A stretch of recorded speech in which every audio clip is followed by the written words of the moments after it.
Welcome back to the Shire, friends. A few weeks ago, we laid the foundations.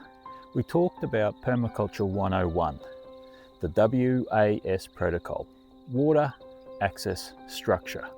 Thousands of you watched that video, ready to turn your patch of dirt into a Middle Earth paradise. But let's be honest, if you just build swales and pathways, you don't have a garden. You just have very organised dirt. Today, we're moving to level 2. We're putting the flesh on those bones. If the last video was about designing your Middle Earth map, this video is about planting your Shire. I'm going to show you how to build soil so rich you'll want to eat it for second breakfast. Actually, don't do that. And how to stop planting crops and start planting fellowships. Forget backbreaking digging. We're doing this the Hobbit way. Smart, efficient, and working with nature, so we have more time for tea. Let's dive in.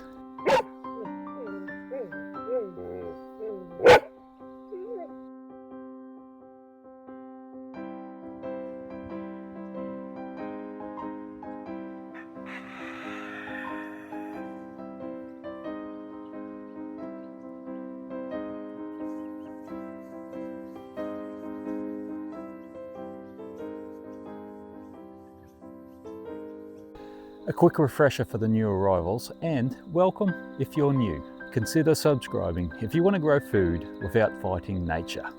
In Permaculture 101, link somewhere here, we established that you must slow down your water, define your walk, and place your structures first.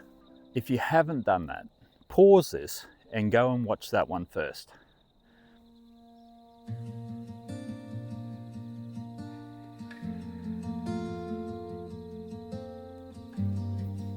Now that our water is managed, we face the two biggest enemies of the modern gardener: dead soil and pests.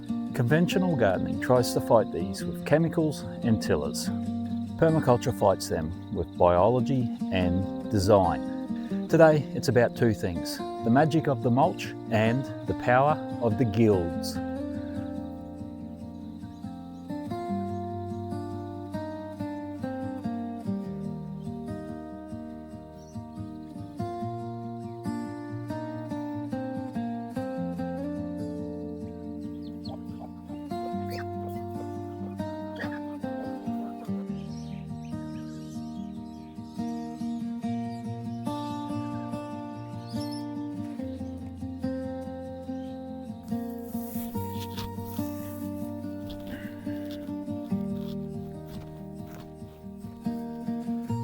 Look at this. This is the engine room of the Shire.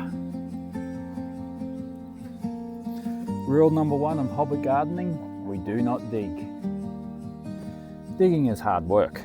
It's orc work. It destroys the fungal networks that feeds your plants.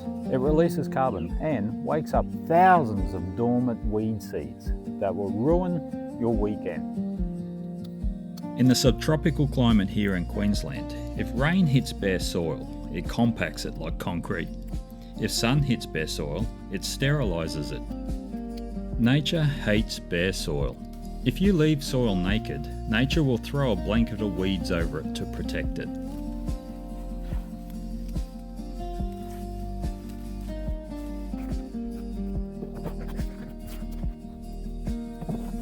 Instead of digging, we sheet mulch. This is how you start a garden bed instantly. And it's simple. Just use cardboard. This smothers the grass. That's the killed layer.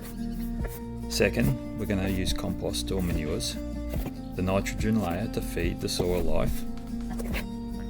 And 3, mulch. Wood chip or straw. It's the blanket. It holds moisture in and keeps the sun out.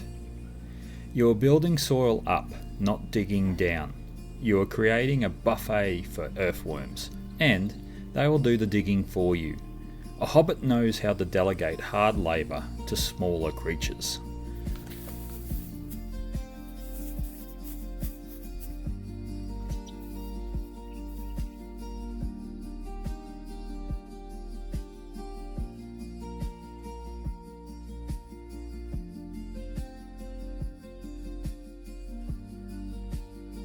Most people garden like this, rows of the exact same plant. In Middle Earth terms, this is an orc army.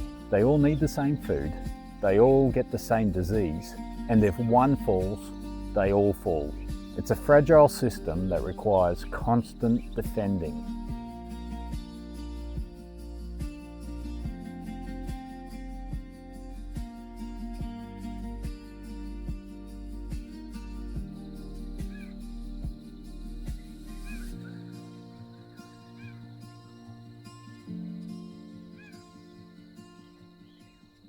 Let's take a trip to a magical land where the soil is rich and the flowers stand. No stress, just bliss in this garden we grow. Hobbit style living, come on, let's go. Under the shade of the... We don't plant in armies, we plant in fellowships. In permaculture, this is what we called a guild. A guild is a group of plants that help each other survive. Just like the Fellowship of the Ring had a wizard, a dwarf, an elf, and hobbits, all with different skills for the one goal. And a plant guild is the same. Let me break down the standard guild structure I use here on my 5 acres. This is your main crop, usually a fruit tree like this mango or citrus. It's the star of the show, and everything else is here to help it to get to Mount Doom, aka producing fruit. These are the wizards. They pull magic, nitrogen, right out of the thin air and put it into the soil to feed the tree. Down here, I use acacias, cowpea, or clover on the ground. They provide the fuel. These are the deep-rooted plants, like comfrey or dandelion. They send roots deep down, deeper than the fruit tree, mining minerals from the subsoil and bringing them up to the surface in their leaves. They are the loyal, hard-working supporters. Low-growing plants that scramble over the soil, sweet potato, pumpkins, or nasturtiums. They shade the soil, keep it moist, and distract the pests. They cause a bit of useful chaos.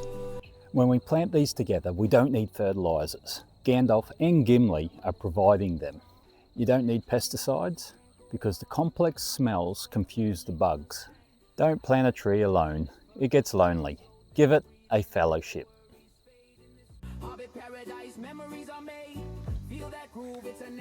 The goal of all this design, the swales, the mulch, the guilds, isn't just to be green. It's to be lazy. Well, perhaps not lazy, but efficient. We want maximum yield for minimum effort.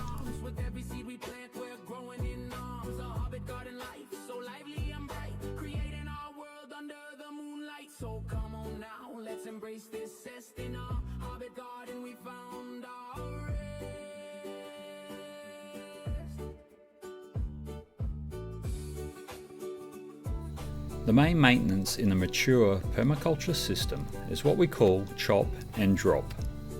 When my nitrogen fixes, the Gandalfs, get too big, I give them a haircut. I chop the branches and drop them right there as mulch. I'm feeding the forest with the forest. It stays messy. A tidy garden is a hungry garden. A messy garden, full of decaying organic matter, is a feast.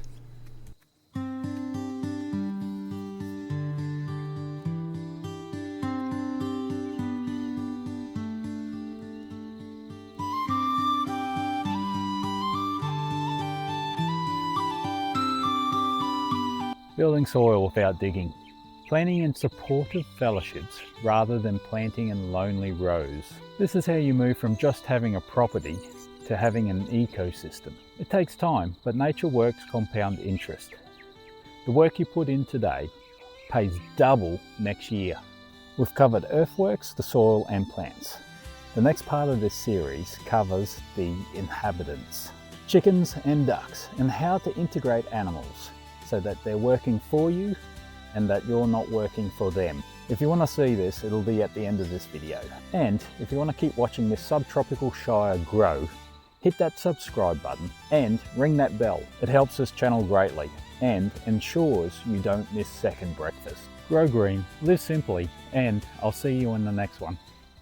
Hey there, friend, grab your spade. Let's talk about permaculture, the plans we made. It's a journey to the earth, so lively and bright, creating ecosystems that feel just right.